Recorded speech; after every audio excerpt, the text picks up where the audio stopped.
How's it going, guys? I had the chance over the summer to rent a Timberwolf TW-P1 log splitter, and I have to say that I've only used 3 different log splitters in my life, but so far this Timberwolf is by far the best I've used, and there's a few reasons for it. And the first thing I want to point out is if you look there, you can see it has a Honda engine. Now, in my landscaping business, a Honda engine is about as good as it gets. You know that it's going to be a quiet engine, it's very easy to start, it uses very little gas, and they last forever. The other thing as you're watching me split these logs, I think you'll notice that, it's got a fairly fast cycle time. It's got a 4-inch cylinder on it, which means that it's got a much quicker cycle time. I think the cycle time is like 13 seconds. There was a review I did of another log splitter which had a 4.5-inch cylinder, and it was much slower. So I really like this Timberwolf because it actually kind of keeps up with you, so you're not waiting for the log splitter to split the wood. The other thing I think you should notice is the wedge on this machine is actually 12 inches tall. And I like that because you can split the really big pieces and cut all the strings as you're doing that. And it also, it doesn't really split the wood so much as it just slices right through it. The valve on this log splitter is a Prince valve. It's a very durable valve.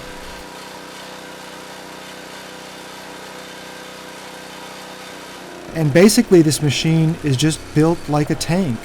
I mean, everything about it is heavy duty. There's a couple Zerk fittings on the slide that goes along the ram. All the welds are very strong. So I really want to say that I'm very impressed with the build of this machine. It is going to cost more than a lot of the other machines you see. In my book, it is definitely worth the extra investment. In the next clip, I just want to hold a ruler to show you how tall that wedge is. It's 12 inches tall, and it's got that little lip right on the front of it, which is really nice to start the split, but it's also got the other advantage of you can actually slide over a 4-way wedge. And now you're splitting wood with a 4-way wedge, and it's just a total game changer when it comes to splitting wood. It's just an incredible thing. I never imagined how fun it would be to split wood with a 4-way wedge.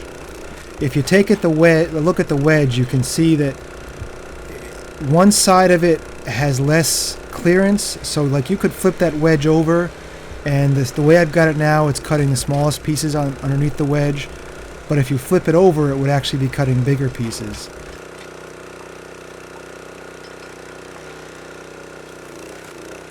While we're watching this wood split, there's a couple of things I'd like to mention I do when I'm splitting wood.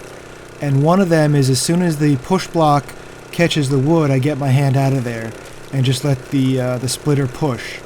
And the other thing I try to do, and I don't always succeed, but I would not recommend holding the wood as it comes out the other side of the splitter.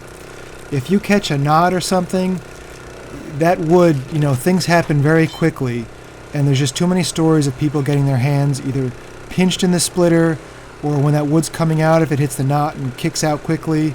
So just keep your hands out of there while the push block is going forward.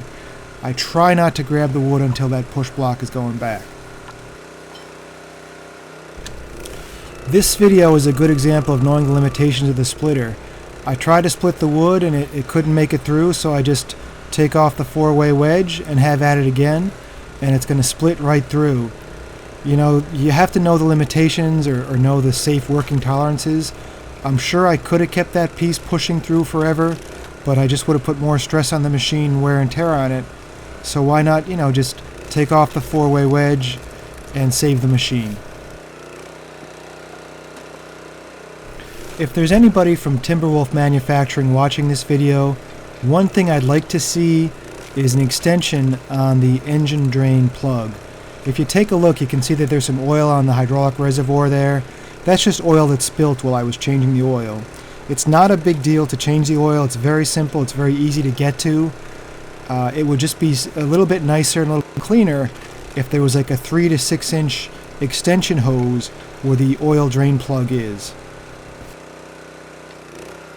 The manufacturer does recommend changing the oil in this splitter every 20 hours, and it uses less than a quart. Well, thanks a lot for watching the video today, folks. I hope you had a chance to, get a feel for what this Timberwolf TW-P1 can do. I really think if you're looking for a splitter and if you have the budget for it, I would definitely pick one up. If you don't have the budget for it, I would seriously consider waiting another year until you do to purchase one. It is really a wonderful machine. Thanks a lot for watching, folks.